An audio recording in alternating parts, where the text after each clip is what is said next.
Hi friends, welcome back to my mini vlog. ಇವತ್ತು ಬೆಳಗ್ಗೆನೆ ನಾವು ಕಾಲೇಜ್ ಕಡೆ ಹೋಗೋಣ ಅಂತ ಬಸ್ ಸ್ಟ್ಯಾಂಡ್ ಅಲ್ಲಿ ಕೂತಿದ್ರೆ ಇವಳು ನೋಡಿ ಹೆಂಗ್ ಲುಕ್ ಕೊಡ್ತಾವಳೆ ಅಂತ. ನಾವು ಬಾಯಿ ಮುಚ್ಕೊಂಡಿದ್ದೀವಿ, ನಮ್ಮನ್ನ ಕೆಣಿಗ್ಬೇಡಿ.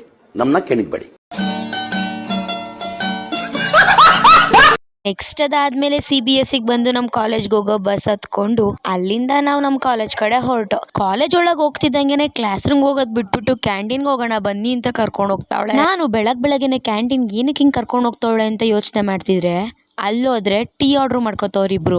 ನಾನು ಅದಕ್ಕೆ ಈ ಸಮ್ಮರ್ ಅಲ್ಲೂ ಬೆಳಗ್ಗೆನೆ ಟೀ ಕುಡಿತಿದ್ಯಲ್ಲ, ನೀನ್ ನಿಜವಾಗ್ಲೂ ಮನುಷ್ಯನ ಅಂತ ಬೈತಾ ಇದ್ದೆ. ಆದ್ರೆ ಅವಳು ನೀನೇನಾದ್ರೂ ಬೈಕೋ, ನಿನ್ ಮಾತಿಗೆ ಯಾರು ಬೆಲೆ ಕೊಡೋರು, ನಾವು ಟೀ ಕುಡಿಬೇಕು ಅಷ್ಟೇ ಅಂತ ಇಬ್ರು ಚೆನ್ನಾಗೆ ಟೀ ಕುಡಿದ್ರು. ಅದಾದ್ಮೇಲೆ ಕ್ಲಾಸಿಗೆ ಟೈಮ್ ಆಗುತ್ತೆ ಅಂತ ಎಲ್ಲ ಬೇಗ ಕ್ಲಾಸ್ ರೂಮ್ ಕಡೆ ಹೊರಟು. ಕ್ಲಾಸಸ್ ಎಲ್ಲ ಮುಗಿಸ್ಕೊಂಡಾದ್ಮೇಲೆ ನಾನು ನನ್ನ ಫ್ರೆಂಡ್ ಚಾಮುಂಡಿ ಬೆಟ್ಟದ ಕಡೆ ಬಂದು. ಚಾಮುಂಡಿ ಬೆಟ್ಟಕ್ಕೆ ಯಾಕೆ ಬಂದು ಅಂತ ಯೋಚನೆ ಮಾಡ್ತಿದ್ರಾ? ಯಾಕೆ ಅಂದ್ರೆ ನಮ್ಮಮ್ಮ ಊರಿಂದ ಬೆಟ್ಟಕ್ಕೆ ಅಂತ ಬಂದಿದ್ರು. ಸೊ ನಮ್ಮಮ್ಮನ್ ಮಾತಾಡಿಸ್ಕೊಂಡು ಹಾಗೆ ನಮ್ಮಮ್ಮ ಊರಿಂದ ಸ್ವಲ್ಪ ತಿಂಡಿ ತಗೊಬಂದಿದ್ರು. ಅದನ್ನ ಇಸ್ಕೊಂಡ್ ಬರೋಣ ಅಂತ ಬೆಟ್ಟದ ಕಡೆ ಹೋಗಿ ಹಾಗೆ ನಮ್ಮಮ್ಮನ ಜೊತೆ ಮಾತಾಡ್ಕೊಂಡು CBS ಕಡೆ ಬಂದು ಅಮ್ಮನ ಊರಿಗೆ ಬಸ್ ಹತ್ಸಿ ನಾವು ರೂಮ್ ಕಡೆ ಹೋಗಿ. ಸೊ ಇದಾಗಿತ್ತು ಇವತ್ತಿನ ಮಿನಿ ವ್ಲಾಗ್. ನಿಮ್ಗೆ ಏನಾದ್ರೂ ಈ ವ್ಲಾಗ್ ಇಷ್ಟ ಆಗಿದ್ರೆ ಲೈಕ್ ಮಾಡಿ, ಶೇರ್ ಮಾಡಿ, ಕಮೆಂಟ್ ಮಾಡಿ ಅಂತ ಹೇಳ್ತಾ ವಿಡಿಯೋನ ಎಂಡ್ ಮಾಡ್ತಾ ಇದೀನಿ. ನೆಕ್ಸ್ಟ್ ವಿಡಿಯೋದಲ್ಲಿ ಸಿಗ್ತೀನಿ. ಬೈ.